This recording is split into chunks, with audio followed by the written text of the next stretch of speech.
আমার ট্রাই করা সবচেয়ে বেস্ট পিজা কোথায় খেলাম এবং first time roller ice cream try করলাম আর আমার এক্সপিরিয়েন্সটা কেমন ছিল সেটাই তোমাদের সাথে আজকে শেয়ার করব। আসসালামু আলাইকুম সবাইকে, welcome to my another video. So আমি পিজা ট্রাই করার জন্য গিয়েছিলাম লাইভ পিজা পার্কে, যেটা ছিল যাত্রাবাড়ি শনি আখড়ার দুনিয়া কলেজের ওখানে। যত আমার বাসা ওখান থেকে অনেক দূরে, তাই আমি দুপুরে রওনা দিয়ে দিয়েছিলাম। আর যেখানে আমি যাচ্ছি ওখানে লাইভ পিজা মেক করা হয়। তো আমি আগে কখনো এরকম লাইভ পিজা ট্রাই করিনি, সো ভাবলাম কেন না ট্রাই করে ফেলি। সো আমার যেতে বেশ খানিকটা সময় লেগে গিয়েছিল, যত লোকেশনটা দূরে আর এর মধ্যে জ্যাম তো আছেই, বাট তাও এনজয় করতে করতে যাচ্ছিলাম। আর ওয়েদারও বেশ সুন্দর ছিল, ভালোই লাগছিল অ্যাকচুয়ালি। এভাবে রিক্সা করে দূরে যেতে কিন্তু অনেক ভালো লাগে। সো এই তো আমি দুনিয়া কলেজের সামনে এসে পড়েছি, আর সামনে তোমরা যেই ফুট ওভার ব্রিজটা দেখতে পাচ্ছ সেটা ক্রস করে ওই পারে যেতে হবে। তো আমি ব্রিজটার সামনে এসে রিক্সা থেকে নেমে গিয়েছিলাম, দেন আমি ব্রিজের উপরে উঠে কিছু স্ন্যাপ নিচ্ছিলাম। ভিউটা অনেক ভালো লাগছিল অ্যাকচুয়ালি আমার কাছে। সো কিছু স্ন্যাপ নিয়ে নিলাম, দেন আমি ওখান থেকে নেমে হাঁটা স্টার্ট করে দিয়েছি। আর এই রাস্তাটায় কিন্তু অনেক রেস্টুরেন্ট আর ফুড কোর্ট আছে, আর ওখানের টাইমটায় ফুড কোর্টগুলো কিন্তু মাত্র খুলছিল। এগুলো অ্যাকচুয়ালি প্রপারলি খুলে হচ্ছে সন্ধ্যার টাইমে। আর এ তো আমি এসেই পড়লাম আমার কাঙ্ক্ষিত যেই লোকেশনটা, ওখানে আমি চলে আসলাম। আমি তোমাদেরকে লোকেশনটা ভালো করে দেখিয়ে দিব। তাদের বাইরে ও ভিতরে দুই জায়গায় বসার প্লেস ছিল। তো আমি ভিতরেই বসেছিলাম, আর তাদের রেস্টুরেন্টটা ছোটোর মধ্যে ভালোই ছিল। আর তাদের কিচেনটা ছিল বাইরে। আমি অনেক এক্সাইটেড ছিলাম তাদের পিৎজাটা ট্রাই করার জন্য। আর তারা আমাদের সামনেই কিন্তু একদম মেক করে দিবে পিৎজাটা। তো এখন তোমাদেরকে আমি মেনু কার্ডটা দেখিয়ে দিচ্ছি। এখানে অনেকগুলো পিৎজা আইটেম ছিল, প্লাস ড্রিঙ্কসেরও অনেক আইটেম ছিল। আর এখানে কিন্তু তোমরা বেশ রিজনেবল পিৎজা পেয়ে যাবে। সো আমি অর্ডার করেছিলাম বিবিকিউ অন দ্য রক্স পিৎজাটা, যেটা ছিল 7 ইঞ্চি 210 এবং 9 ইঞ্চি ছিল 300 টাকা করে। অন্যান্য রেস্টুরেন্টের তুলনায় এখানে কিন্তু বেশ রিজনেবলই ছিল পিৎজাগুলো। আর ট্রাস্ট মি, অন্যান্য রেস্টুরেন্টের তুলনায় কিন্তু এই পিৎজাটা অনেক মজা ছিল, আমার কাছে বেশ ভালো লেগেছে। আর তারা কিন্তু একদম মেক করে দিচ্ছিল আমাদের সামনে, আমি দাঁড়িয়ে দাঁড়িয়ে দেখছিলাম যে তারা কীভাবে মেক করে, আর আমি স্ন্যাপ নিয়ে নিচ্ছিলাম। তো তোমরা জাস্ট দেখো, এখানে প্রসেসিং চলছিল যেভাবে আর কি বানানো হয় পিৎজাটা। তো উনি যতটুকু আমরা অর্ডার করেছিলাম অতটুকু ইঞ্চি অনুযায়ী এরকম শেপ করে দিচ্ছিল।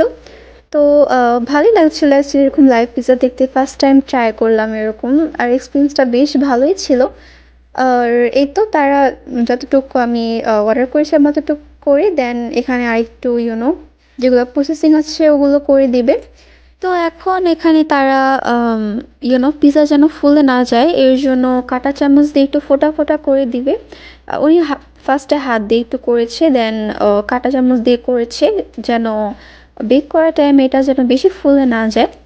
তো এই তো এই প্রসেসিংটা করার পর উনি এখন সসটা দিয়ে দিল, পিৎজার যে স্পেশাল সসটা থাকে সেটা দিয়ে দিল পরিমাণ মতো। আর এরপরে তারা চিকেনটা দিয়ে দিল, আর চিকেনের পরিমাণ কিন্তু অনেক দিয়েছিল, মানে ভালো পরিমাণেই দিয়েছিল আর কি।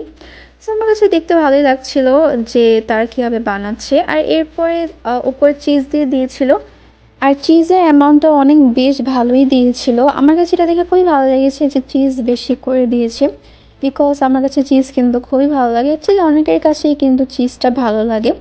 সো আমি দেখে খুশি হয়ে গেলাম যে চিজটা অনেক পরিমাণেই তারা দেয়। আর সিরিয়াসলি খেতে কিন্তু অনেক মজা হয়েছিল, আমি বারবার বলছি আমার কাছে সত্যি অনেক ভালো লেগেছে তাদের পিৎজাটা। তো এরপরে এখন কিছু ভেজিটেবলস দিয়ে দিবে, ক্যাপসিকামগুলো দিয়ে দিচ্ছিল এরকম। আর দেখতে কিন্তু অনেক কালারফুল লাগছিল।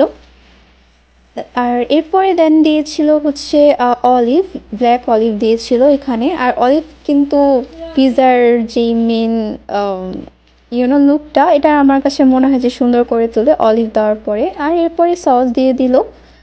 তো এই তো তাদের এখন মেকিং করা শেষ, আর কিছুক্ষণ পরে তারা ওভেনে পিৎজাটা দিয়ে দিবে বেক হওয়ার জন্য। সো আমার কাছে কিন্তু তাদের পিৎজাটা খুবই ভালো লেগেছিল। আর তোমরা কিন্তু ডেফিনেটলি এখানে এসে ট্রাই করতে পারো তাদের পিৎজাটা। আর আই থিঙ্ক তোমরা ডিসঅ্যাপয়েন্ট হবা না এই পিৎজার ক্ষেত্রে।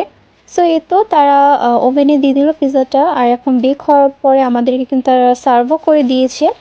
আর দেখো কি সুন্দর লাগছিল পিৎজাটা, আমার কাছে এত ভালো লাগছিল, জাস্ট দেখতেই ভালো লাগছিল। তো এখন আমি আমার খাওয়াটা স্টার্ট করে ফেলবো। আর আমি সিরিয়াসলি অনেক স্যাটিসফাইড ছিলাম তাদের পিৎজার টেস্টটা নিয়ে। আর আমার কাছে খুবই ভালো লেগেছে তাদের পিৎজাটা।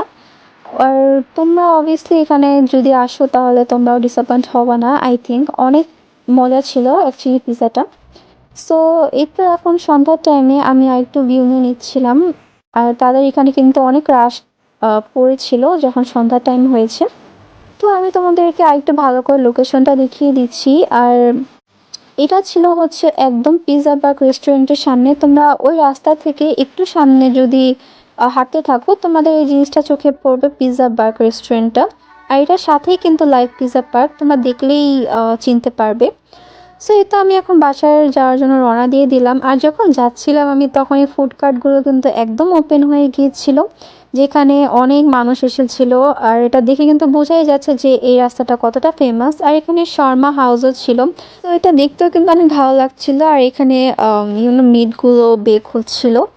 আর এখানে দেখো আরো কতগুলো স্টল ছিল। এখানে চটপটির স্টল ছিল, আই মিন ফুচকার যেটা স্টল ছিল, তারপর বার্গারের স্টল ছিল, আরো অনেক স্টল ছিল এখানে।